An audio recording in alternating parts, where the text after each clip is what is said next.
ছাত্র রাজনীতি ও হানাহানি আমাদের রাজ্যে দুটো বিষয় হাতে হাত দিয়ে চলে। ছাত্র ভোটকে কেন্দ্র করে সংঘর্ষে অন ডিউটি পুলিশ অফিসার পর্যন্ত খুন হয়ে গিয়েছেন এই রাজ্যে। সহপাঠীকে পিটিয়ে খুনের ঘটনা, কেন্দ্রীয় মন্ত্রীকে হেনস্থা থেকে অধ্যক্ষকে নির্যাতন, ক্যাম্পাসে ঘটে যাওয়া ঘটনার তালিকাটা নেহাত ছোট নয়। ভাঙড় মহাবিদ্যালয় 2012 ভূগোলের শিক্ষিকাকে জগ ছুড়ে মারার অভিযোগ। অভিযুক্ত তৃণমূলের আরাবুল ইসলাম। রায়গঞ্জ ইউনিভার্সিটি কলেজ 2012 অধ্যক্ষকে শারীরিক নিগ্রহ এবং হেনস্থার অভিযোগ। Harimohan Ghosh college garden reach 2013 ছাত্র সংসদ নির্বাচনকে কেন্দ্র করে সংঘর্ষ, পুলিশ অফিসার তাপস চৌধুরীর মৃত্যু। যাদবপুর বিশ্ববিদ্যালয় হোক কলরব 2014 ছাত্রীর শ্লীলতাহানির অভিযোগ, বহিরাগত হামলা ও পুলিশি দমন পীড়ন, উপাচার্যের পদত্যাগ দাবি। সবং সজনীকান্ত মহাবিদ্যালয় 2015 কৃষ্ণপ্রসাদ জানা নামে ছাত্রকে রড দিয়ে পিটিয়ে হত্যা। যাদবপুর বিশ্ববিদ্যালয় 2019 ক্যাম্পাসে কেন্দ্রীয় মন্ত্রী বাবুল সুপ্রিয়কে ঘেরাও, নিগ্রহের অভিযোগ। যাদবপুর বিশ্ববিদ্যালয় 2023 মেন হোস্টেলে প্রথম বর্ষের ছাত্রের রহস্য মৃত্যু, র্যাগিং এর অভিযোগ। যাদবপুর বিশ্ববিদ্যালয় 2025 ছাত্র ভোটের দাবিতে প্রাক্তন শিক্ষামন্ত্রী ব্রাত্য বসুর গাড়ি ঘেরাও, গাড়ির চাকার সামনে পড়ে ছাত্রের আহত হওয়ার অভিযোগ।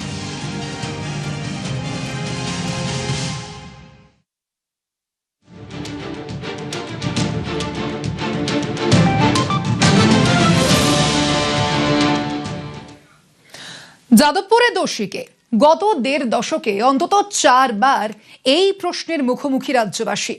কখনো টিএমসিপি বনাম বামেরা, কখনো বাম বনাম গেরুয়া, ক্যারেক্টার বদলে যায়।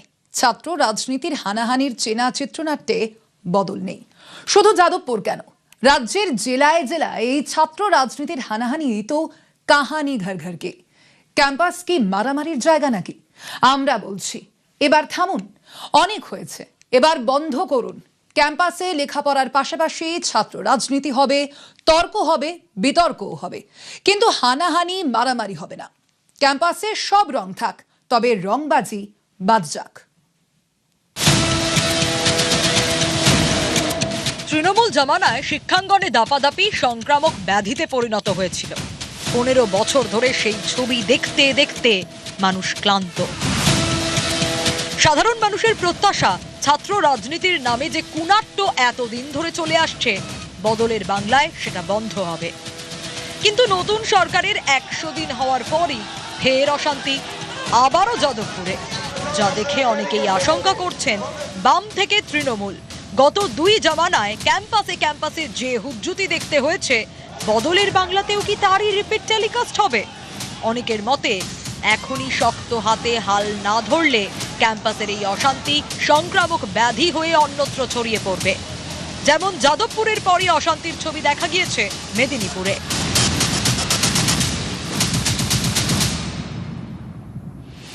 তৃণমূল জামানায় ভোট মানেই অশান্তি, কলেজের ভোটেও নজিরবিহীন অশান্তি দেখেছে রাজ্যবাসী। অনেকে বলেন একটা সময়ের পর মমতা বন্দ্যোপাধ্যায়ের সরকার বুঝে যায় পরিস্থিতি যে জায়গায় গিয়েছে তাতে কলেজে কলেজে সুষ্ঠুভাবে ভোট করানো সম্ভব নয়। ফলে তৃণমূল আমলে কলেজ ভোট চলে যায় হিমঘরে। অনেকে আশা করেন এই ছবিও এবার বদলাবে। ক্যাম্পাসে সুষ্ঠুভাবে ভোট হবে, সবাই অবাধে নিজের মতামত জানাতে পারবেন। কিন্তু তার জন্য সবার আগে দরকার হুজ্জুতি, দাদাগিরির দূষণ থেকে ক্যাম্পাসকে মুক্ত করা।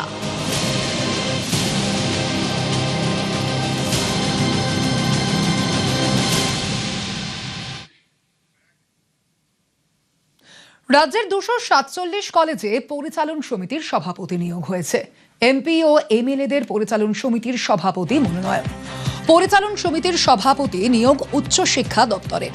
সভাপতি সুকান্ত, দিলীপ সহ সাংসদ থেকে বিধায়করা। 247 কলেজে পরিচালন সমিতির সভাপতি সাংসদ থেকে বিধায়করা।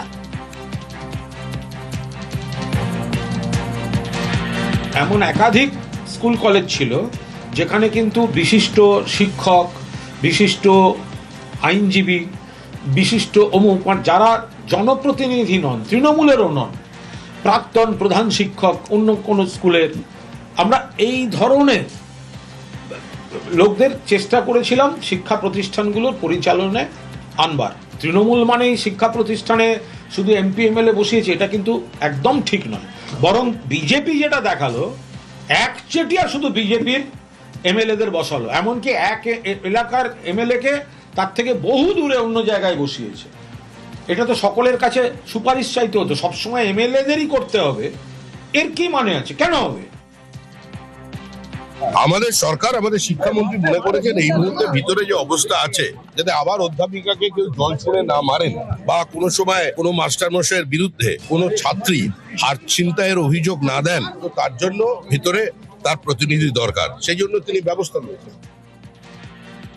বহু জায়গায় রাজনীতির নেতারা আর প্রতিনিধিরা দায়িত্বে থাকেন, তারা নির্বাচিত প্রতিনিধি। সব জায়গায় রাজনীতি হয় এরকম তো নয়। বিভিন্ন কমিটি, তার চেয়ার হন এমএলএরা বা কোনো নেতা। সব জায়গায় রাজনীতি বা সারা দেশের রাজনীতি হয় না, কেবল পশ্চিমবাংলায় হয়। সেটা যদি না হয় সেটা আমাদের লোকেরাই দেখবে।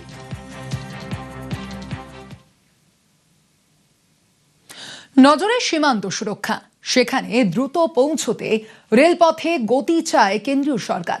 সেই লক্ষ্যে শুরু হয়েছে কাজ। কল্যাণী, রানাঘাট, কৃষ্ণনগর রুটে 3য় লাইনের কাজ চলছে। মুর্শিদাবাদে একাধিক স্টেশনের সংস্কারও শুরু হয়েছে ইতিমধ্যে।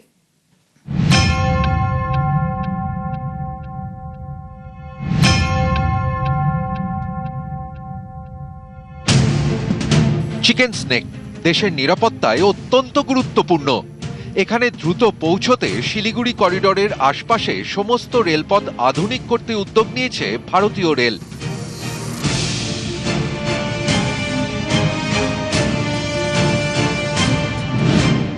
দক্ষিণবঙ্গেও সীমান্ত এলাকায় নজর।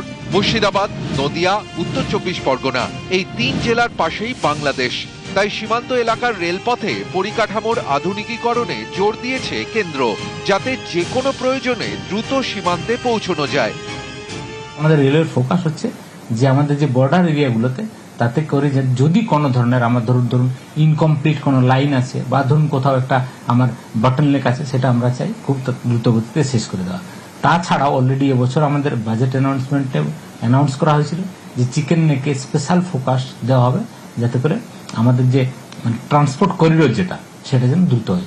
তা আমরাও যেহেতু আমাদের স্পেশাল ইস্টার্ন রেলের কিছু অংশ বাংলাদেশ বর্ডারের সাথে যুক্ত, আমরা চাইবো যে বর্ডার স্টেশনের তাতে যেন ইনফ্রাস্ট্রাকচার ডেভেলপ হয়, সাথে সাথে যাতে কানেক্টিভিটিটাও খুব ফাস্ট হয়, যে কোনো ধরনের সার্ভিস আমরা খুব দ্রুত বর্ডারের এরিয়াগুলোতে পৌঁছাতে পারি। মুর্শিদাবাদ জেলায় সীমান্ত এলাকার স্টেশনগুলির অন্যতম ভগবানগোলা, লালগোলা, বেলডাঙ্গা, শামসেরগঞ্জ। এই সব স্টেশনগুলোর সংস্কারের কাজ শুরু হয়েছে। প্ল্যাটফর্ম বাড়ানোর কাজ চলছে, বসানো হচ্ছে নতুন রেল লাইন। মুর্শিদাবাদ জেলার পাশেই নদিয়া, এখানে কল্যাণী, রানাঘাট, কৃষ্ণনগর, এই রুটে 3য় লাইনের কাজ চলছে। রানাঘাট বনগাঁ রুটে ডাবল লাইনের পরিকল্পনা রয়েছে রেলের। নদিয়ার পাশেই উত্তর 24 পরগনা, এখানে বনগাঁ বাগদার মধ্যে নতুন লাইন বসবে। 12 से हसनाबाद चंपापुकुर तक डबल लाइन है, उसके बाद हमारे पास सिंगल लाइन है, तो सेक्शन कैपेसिटी काफी रिड्यूस हो जाती है। तो इसको देखते हुए रेल मंत्रालय ने कुछ समय पूर्व ही चंपापुकुर से हसनाबाद के डबलिंग के लिए फाइनल लोकेशन सर्वे का वर्क सैंक्शन किया था। फाइनल लोकेशन सर्वे भी चल रहा है, एक ड्राफ्ट रिपोर्ट भी बन गई है। अभी इस रिपोर्ट को फाइनल किया जाएगा कि कहाँ किस लोकेशन पे कैसे डबलिंग का प्रोजेक्ट बन सकता है। उसके बाद रेल मंत्रालय इस पर निर्णय लेगा कि इसको স্যাংশন করনা है नहीं है। ফলে আগামী দিনে প্রতিরক্ষা সংক্রান্ত ক্ষেত্রে, দেশীয় নিরাপত্তার ক্ষেত্রে রেলকে সম্পূর্ণভাবে ব্যবহার করতে চায় কেন্দ্র সরকার, এবং সেই কারণেই এই সীমান্তবর্তী জায়গাগুলিতে রেলের মানোন্নয়নে বিশেষ গুরুত্ব। ক্যামেরা সুব্রত জানার সাথে আবির ঘোষাল, নিউজ 18 বাংলা। বিপর্যয় মোকাবিলায় নয়া বাহিনী রাজ্যের। বিপর্যয় মোকাবিলায় রাজ্যের অর্জুন বাহিনী। তারাতলা কাণ্ডের পর নয়া বাহিনী তৈরির সিদ্ধান্ত নেওয়া হয়েছে। সেপ্টেম্বরে অর্জুন বাহিনীর সূচনা করবেন মুখ্যমন্ত্রী শুভেন্দু অধিকারী। তারাতলার ইনসিডেন্টের পরে আমরা ডিজাস্টার ম্যানেজমেন্ট এবং সিভিল ডিফেন্স থেকে একটা বাহিনী তৈরি করার কথা বলেছিলাম, যাতে আমরা অগ্নিবীরদের নেব। যেহেতু অগ্নিবীরদের আমরা জানুয়ারির আগে পাচ্ছি না, তাই এখন আমরা সৈনিক বোর্ডের কাছ থেকে 200 জন নিয়েছি। 100 জন থাকবে কলকাতাতে, 50 জন থাকবে হিল দার্জিলিং এ, আর 50 জন থাকবে সাগরে কাকদ্বীপ। যে কোনো ধরনের ডিজাস্টারের ক্ষেত্রে তারা কুইক রেসপন্স করতে পারবে উইথ মডার্ন ইকুইপমেন্টস। প্রচুর টাকা ভারত সরকার দিয়েছিলেন ডিজাস্টার ম্যানেজমেন্টে, আগের সরকার খরচ করেনি। অর্জুন বাহিনী তৈরি করা হচ্ছে, সেপ্টেম্বর মাসে তারা কাজে নামবেন, আমি লঞ্চিং করব। মুখ্যমন্ত্রী এবং প্রতিরক্ষা মন্ত্রীর মধ্যে আলোচনায় অত্যন্ত গুরুত্বপূর্ণ যে পদক্ষেপের কথা মুখ্যমন্ত্রী জানালেন পরবর্তীতে, তা হলো অর্জুন বাহিনীর কথা।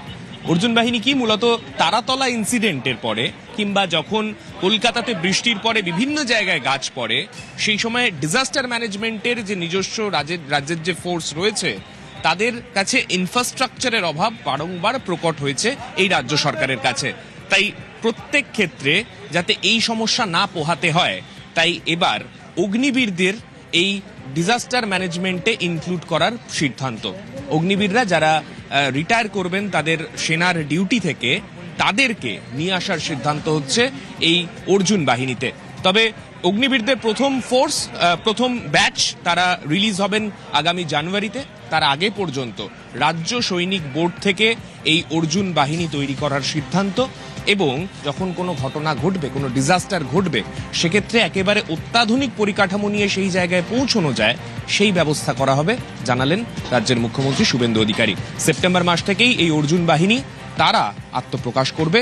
মুখ্যমন্ত্রী নিজে তাদের এই বাহিনীর উদ্বোধন করবেন।